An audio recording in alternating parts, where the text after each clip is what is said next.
Hello, j'espère que vous allez super bien. Alors, point de cette semaine, la semaine du lundi 13 au dimanche 19 juillet 2026. Bon, comme vous le voyez, je suis à l'hôpital, hein. Je suis à la garde.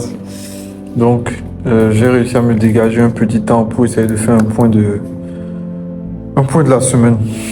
Donc, je vais l'afficher à l'écran, mon tableau de cette semaine.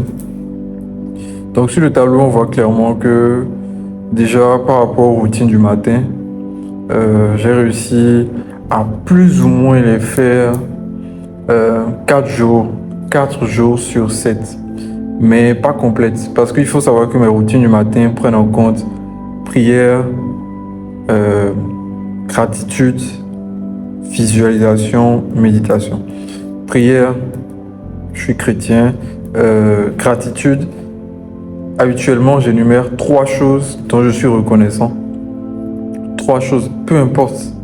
Ça peut être le simple fait d'avoir des jambes pour marcher, le simple fait de faire tel montant, le simple fait de valider telle matière, le simple fait d'avoir pu présenter tel exposé, n'importe quoi, mais des choses pour lesquelles je suis reconnaissant.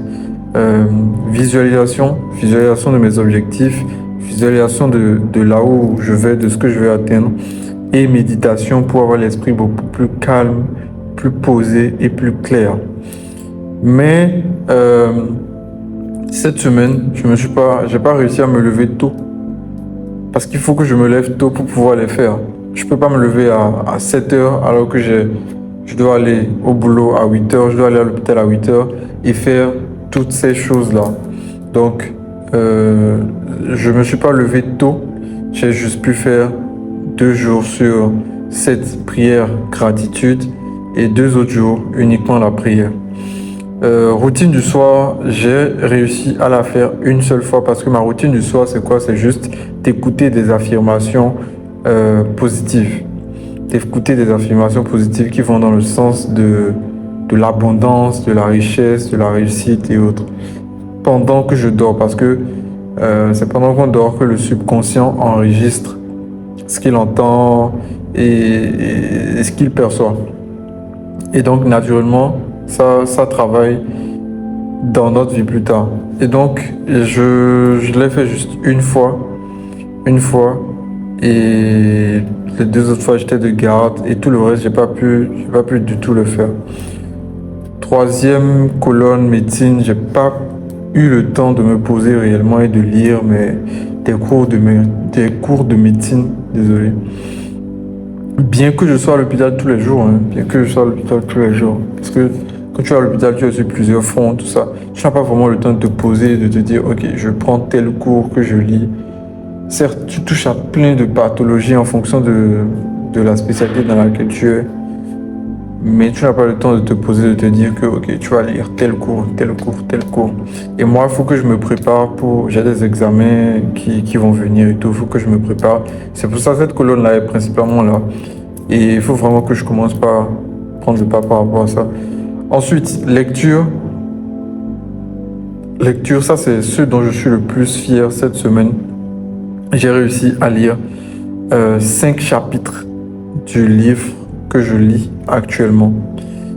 Certes, c'est 3 jours sur 7, parce qu'après, j'ai pas eu réellement le temps pour pouvoir lire et tout, mais j'ai réussi à lire 5 chapitres et pour moi, c'est déjà important. Sport, ça c'est ce dont je suis le moins fier cette semaine. J'ai pas du tout réussi à caler une seule journée de sport. Je sais pas comment je me suis pris.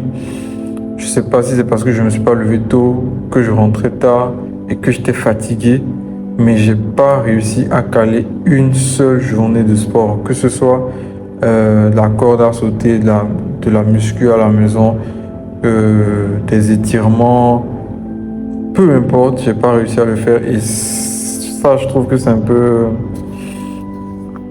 dommage. Donc, voilà un peu le bilan de la semaine. Déjà, c'est mieux que la semaine passée.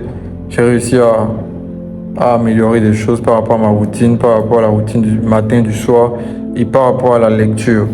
Le sport, médecine, il faut vraiment que j'arrive à caler 2-3 trucs là.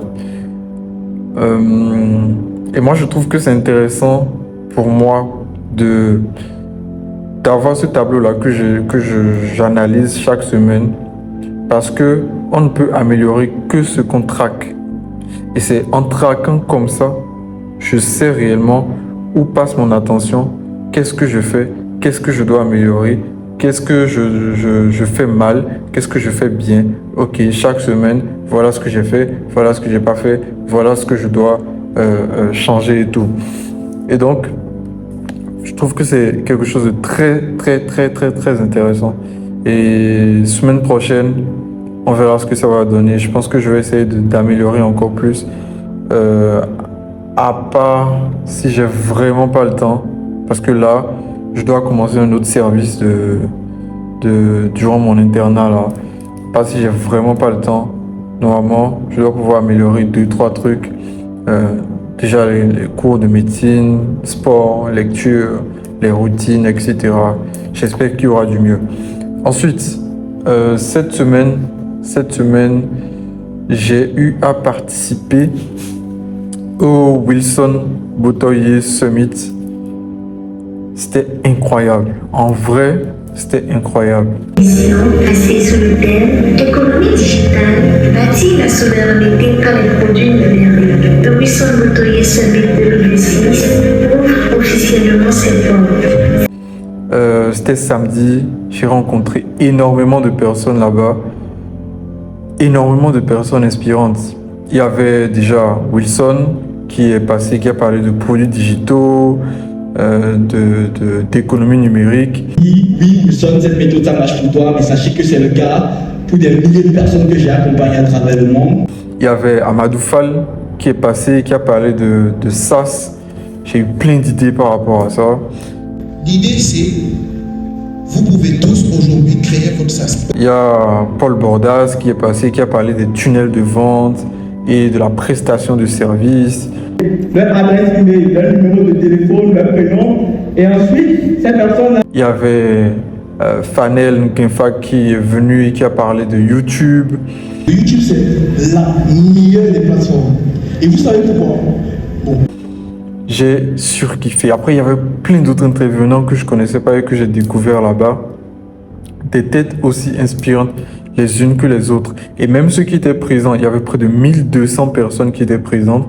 Même celles qui étaient présentes parmi ceux qui étaient là dans la foule et tout, il y avait énormément de personnes que je connaissais sur les réseaux, avec qui j'avais déjà discuté quelques fois, mais que j'avais principalement jamais rencontré. D'autres que j'avais rencontré 1 ou 2 fois et c'était l'occasion pour nous de rediscuter et tout. Et voilà, et quand je sors de ce sommet là, de ce Wilson Botoye Summit là, avec beaucoup plus de motivation pour relancer des business, pour réussir vraiment dans le business, que ce soit les produits digitaux pour lesquels je suis allé à ce sommet-là, ou même d'autres types de business que j'ai en tête de lancer. Et voir autant de personnes inspirantes m'a aussi inspiré, moi, à vouloir me dépasser, en fait, à ne rien lâcher. Et comme on le dit, hein, c'est en faisant briller notre lumière qu'on donne la permission aux autres de briller aussi par la suite. Et moi, j'ai eu cette impression-là. Que voir des gars comme Wilson, des gars comme Paul Bordas, Amadou Fall, tous ceux qui sont passés sur la scène, tous ceux que j'ai vus là-bas, des entrepreneurs du digital, comme des entrepreneurs du physique aussi. Il y avait Benito Sou, Stevie Wallace, il y avait Myril Sekou, il y avait énormément de personnes. Et quand tu vois tout ça, en fait, tu vois tous ces gars-là qui brillent, qui font briller leur lumière, forcément, tu as envie de faire briller la tienne aussi. Et donc, conférence incroyable, grosse motivation, grosse inspiration. On en sort enrichi et j'espère qu'il y aura du meilleur. Pas j'espère, il y aura du meilleur pour la suite, il y aura du meilleur pour les semaines, les mois à venir. Et peu importe le temps que ça prendra, ce n'est pas une course de sprint, c'est pas un sprint, c'est une course de fond. on avance sur notre route et on se compare à personne. Go all the way et à la semaine prochaine.